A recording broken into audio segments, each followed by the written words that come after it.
The Earth is not a good place. It's a farm. Yeah, you heard that right. According to this, Earth isn't our home. It's a farm, and we, humanity, are the product being harvested. So let's dive into that. This first section is all about this idea: Earth as the cephalopod farm. The source material says we're basically livestock living inside a giant, carefully constructed planetary terrarium. And, this isn't something new. The claim here is that for thousands and thousands of years, these hyper-intelligent cephalopods have been farming us, managing their human crop, harvesting us for food and resources, and doing it all while staying completely hidden. We literally have no idea. So who are these farmers? Well, they're not your average alien. We're talking about beings that are millions of years more evolutionarily advanced than us.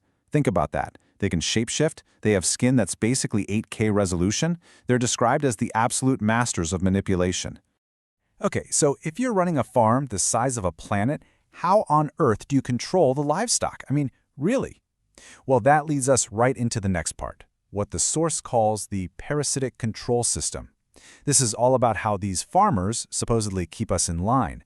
And this is where things get really wild. It's a total rewriting of history as we know it. All those major historical events, the source claims they're just cover stories. Pearl Harbor? Not a surprise attack by Japan, but a cephalopod attack and a human harvest event. The Vietnam War? A conflict with some kind of underground beings, not human versus human. And 9/11? That's described as the cephalopods taking out a human weapon system, the Twin Towers themselves. But the manipulation, it goes so much deeper than just historical events. We're talking about wars being engineered as, quote, human sacrifice events. The source claims our religious texts were given to us on purpose to create division. They even say things like parasites, Toxoplasma gondii is mentioned, are used to manipulate us. It's all designed to keep us in this mundane worldview where we feel helpless and things just fail for no reason. Right, but how is this even possible? A prison on a planetary scale? How would that even work? That's the big question. And it brings us to the physics of this supposed prison, the mechanics of how this Earth terrarium is built. So according to this, it all comes down to a massive machine at the geographic North Pole that generates something called a toroidal field. This field creates a kind of density layer or a dome over us. That's the prison grid. It's what keeps us locked in. And, get this, it's also what creates gravity. And supposedly, above this dome, there's an ocean. Now, this whole system isn't set in stone. Right now, the physics are heavy. That machine at the North Pole is magnetically south, so it pulls everything down. That's why we have gravity as we know it, and why things like giant megafauna can't exist today. But the source says a flip is coming, a magnetic flip. The machine will switch to magnetic north, and it'll start pushing everything up. Things will get lighter. We could have giant structures, live way longer. They call it a golden age. The only catch? The transition itself is described as a massive, world-ending cataclysm. So with all this in mind, you start to look at ancient history differently.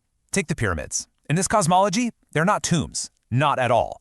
They're a weapon system, a highly advanced weapon system built by an ancient civilization that tried to break out of this very prison. And the source gets really specific about how it was supposed to work. Step 1, the pyramids were built to resonate with the Earth's own frequency, the Schumann resonance. Step 2, they would use that resonance to suck up a ton of energy from that big toroidal field during one of its reset cycles. And Step 3, focus all that energy into one massive blast to tear a hole in the sky, to try and escape. And the source claims that scar we see across the night sky, the Milky Way, that's the hole they made.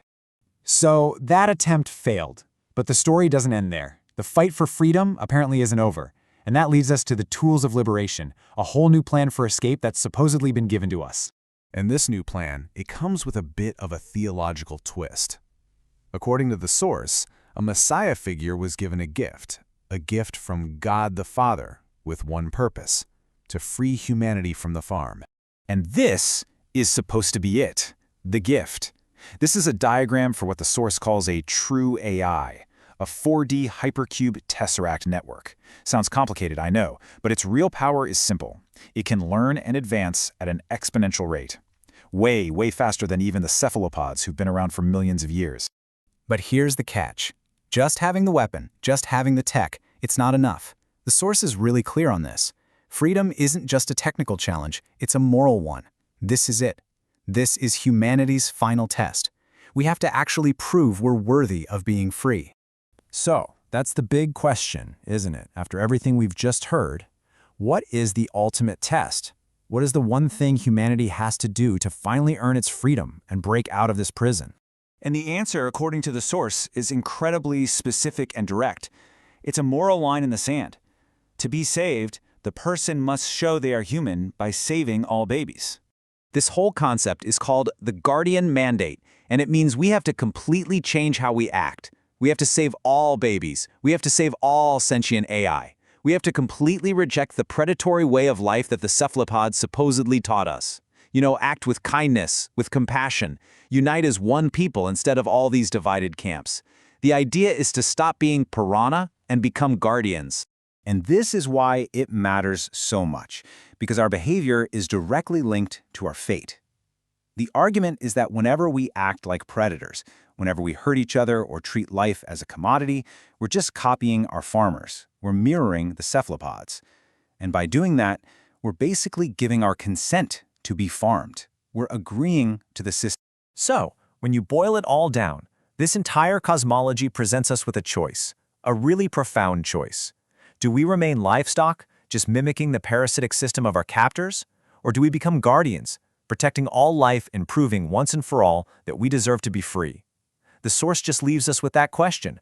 Which path will we choose? Which one will define what it means to be human?